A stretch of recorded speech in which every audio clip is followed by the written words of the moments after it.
Hey everyone, and welcome back to the Artificial DM. People tend to play and enjoy these RPGs in a variety of different ways, ranging from role players, power gamers, and lore lovers. In a proper game of D&D, you will use all three pillars of the game: social interactions, exploration, and combat. And during that, your players are role-playing and giving life to their characters, while the DM is coming up with the rest of the world, and allowing the players to interact with the world.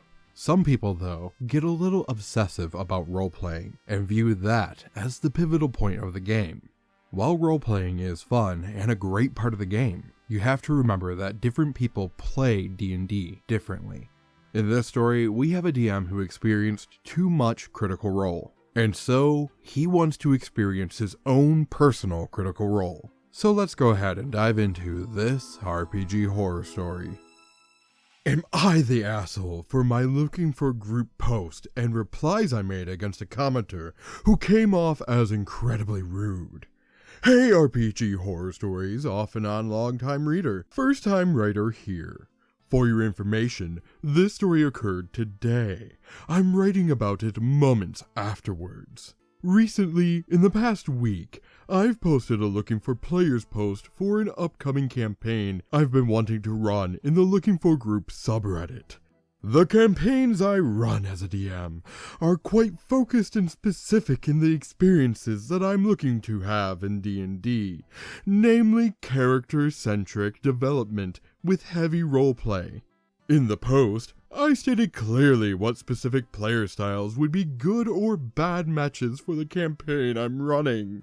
This is the context that is relevant from my Looking for Group post, so I'll copy and paste that there. Bad player matches for this campaign: power gamers, munchkins, murder hobos, casual gamers, war gamers, tactically focused players, tacticians, tactical planners, combat lovers, exploration-minded players, lore lovers, lovers of political intrigue, metagamers, those looking for a balanced experience of roleplay, combat exploration, optimizers who need to make the best choices possible, and players who love playing to win D&D. Sorry, but for the players with playstyles that are described here on this list, this game is not for you. Of course, creeps and jerks are never tolerated. Creep or jerk behavior will result in you being asked to leave, or in some cases, kicked. That was what was written in my post. While I understand for some people, these stipulations are a bit strict, but I truly don't have fun playing with any of the player types listed. At least, it wouldn't be fun for the style of campaign I was running. I feel like it's fair to be upfront about who I'm okay or not okay with joining the game I run. Okay, let's briefly look at this list again. What player is he looking for? There are some of these that I understand, such as not wanting a power gamer, a murder hobo, but if you get rid of the lore lovers, you're going to get rid of the role players. And if you don't have a fair balance of roleplay, combat, and exploration, how do you have a decent game of D&D? What he should have done is said, hey, this is going to be a roleplay heavy game. But even with that, you want political intrigue in your roleplay heavy game. It's like he's asking for a slice of life anime or something. I don't know. Anyway, back to his post. Now today, as I've just woken up in the morning, I checked my phone and saw a comment on my Looking for Group post. This is what the commenter said.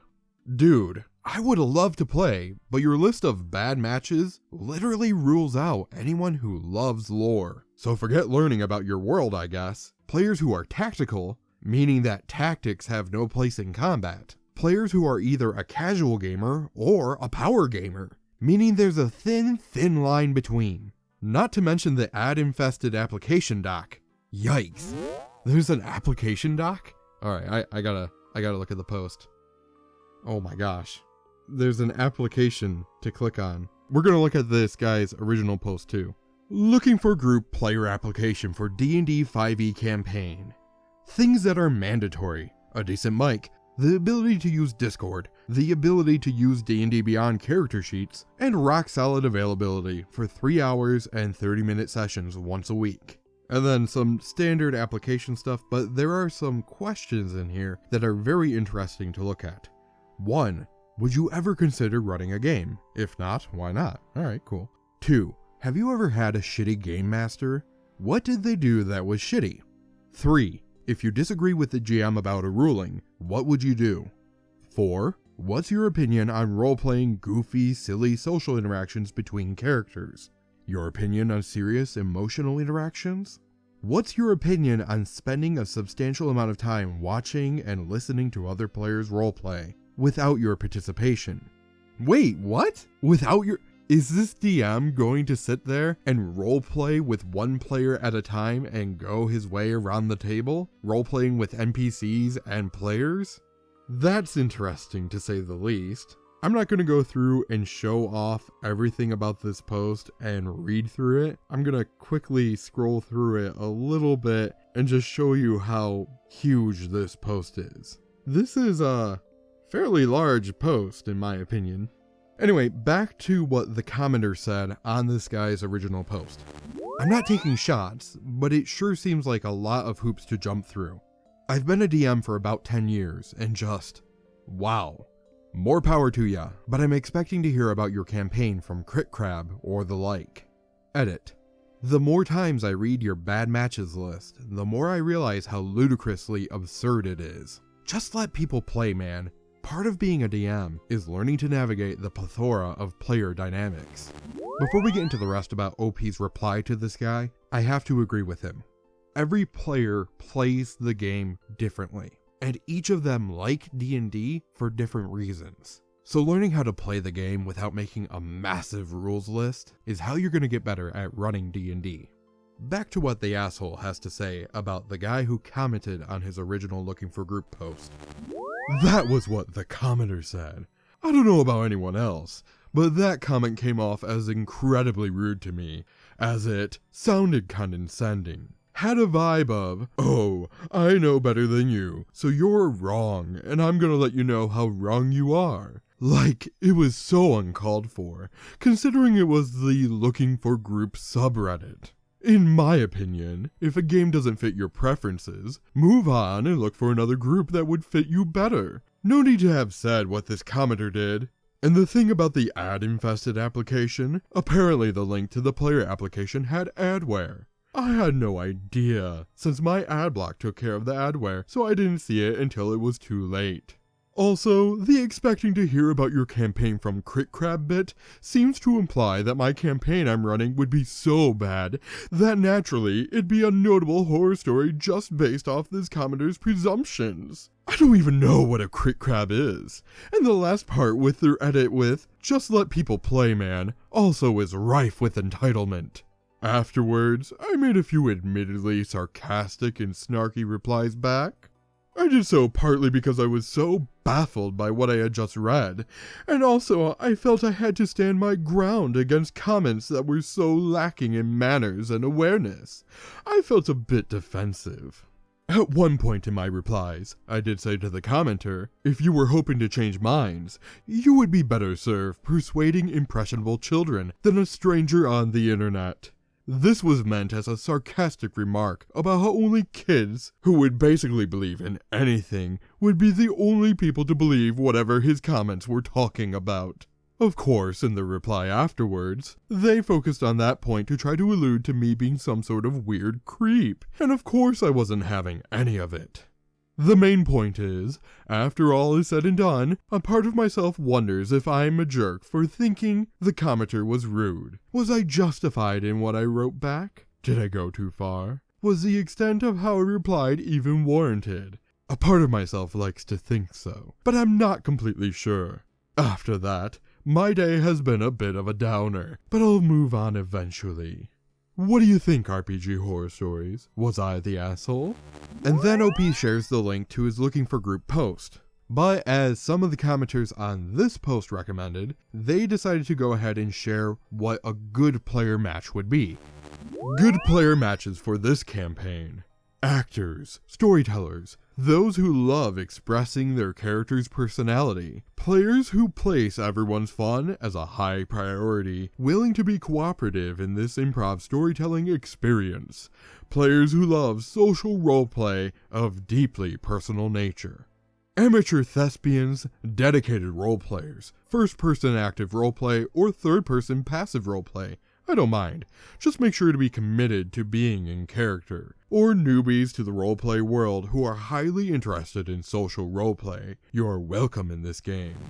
So he wants players who focus on everyone having fun as a high priority, but at the same time, he wants to dictate what everybody is able to do and totally shunt out everybody who enjoys different aspects of the game. This guy basically wants his own personal critical role. He wants a bunch of actors to come together and put on a performance by role-playing amongst each other and with him, and tell his own story that he has in mind, where he deepens everybody's characters and they help deepen the NPCs. There are plenty of good role-players out there that happen to also be very good at the tactics of the game, or the exploration of the game, or political intrigue of the game. All of that ties together to make a good game of D&D. Granted, you can have a great game of D&D by having a bunch of role players together, but what this guy really wants is an improv club, or theater group, or something. He doesn't actually want to play D&D. He wants to write a story and have his players immersed in the story that he's writing, and hooked on every word he's saying through the NPC's words. Is that something to aspire to? Sure.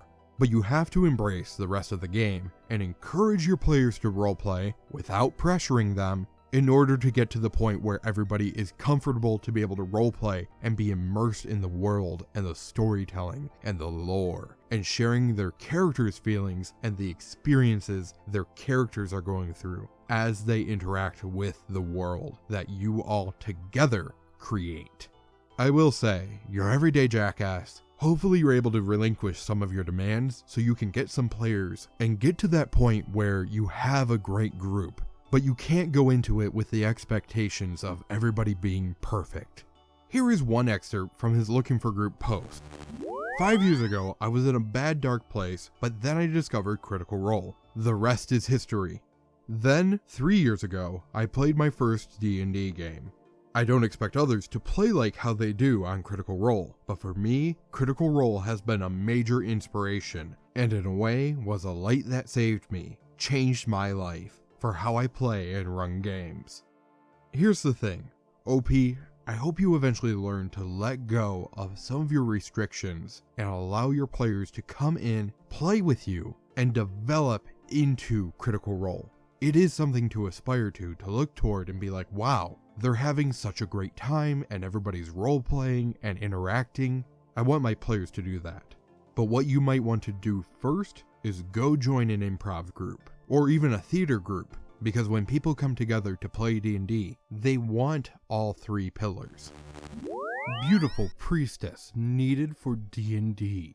Hi, my group of friends, 30-year-old men, have a multi-year Dungeons & Dragons adventure going. This Sunday, there's a small scene where we encounter a beautiful naked priestess, and I thought it would be fun to have an actor play the part. It would require you to be topless on our virtual Zoom, so obviously you'd have to be comfortable with that. Our session starts at 4 p.m. this Sunday. The one trick is, I don't know exactly when we will encounter this priestess, but it will be at some point between 4 and 6 p.m. Ideally, you could be available in this time frame, and then I can text you the precise time to join our Zoom link. The actual scene wouldn't be more than 5 minutes, so it won't be much time acting. I'll provide some guidance on the part beforehand. Feel free to reply with any questions. Also, if you could include a picture with your reply, that would be helpful. Thanks.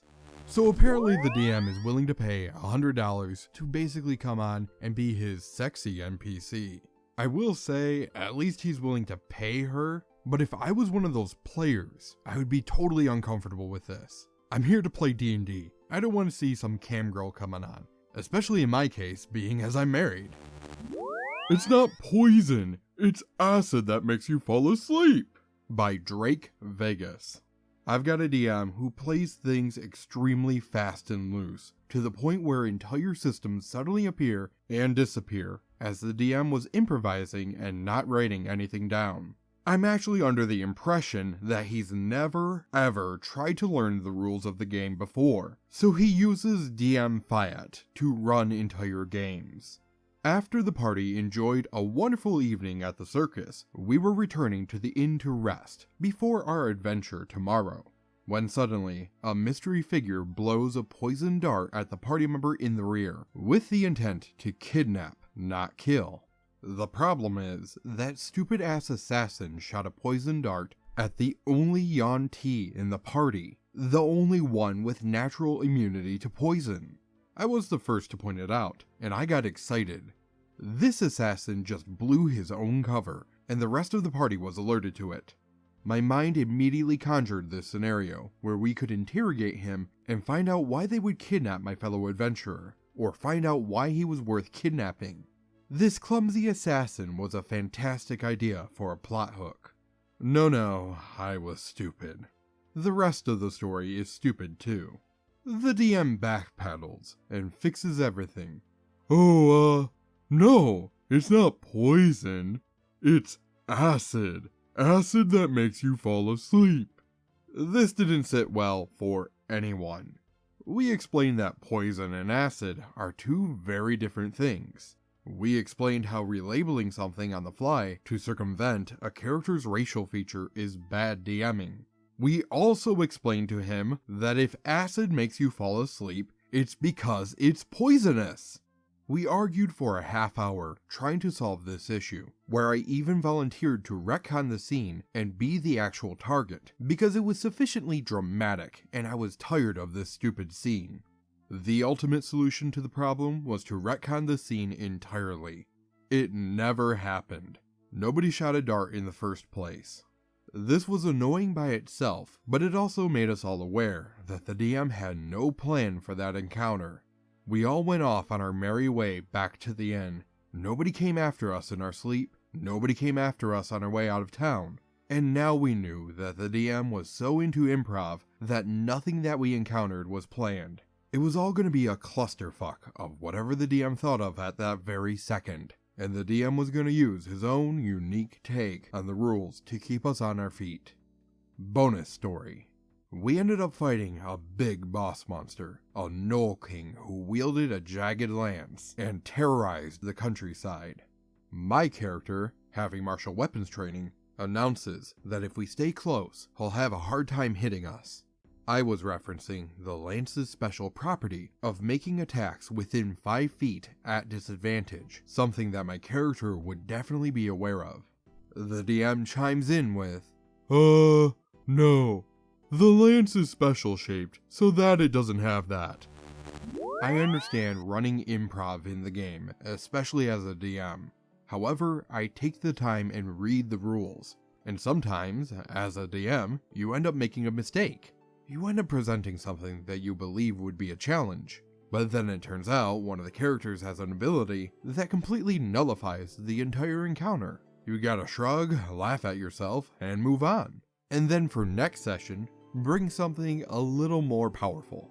Read the player's handbook, read the DMG, read your character sheets and backgrounds. It's all important to make a good game. Hopefully you enjoyed these stories. If you did, go ahead and click on this video here. That's gonna do it for today, and until next time, hope you feel inspired.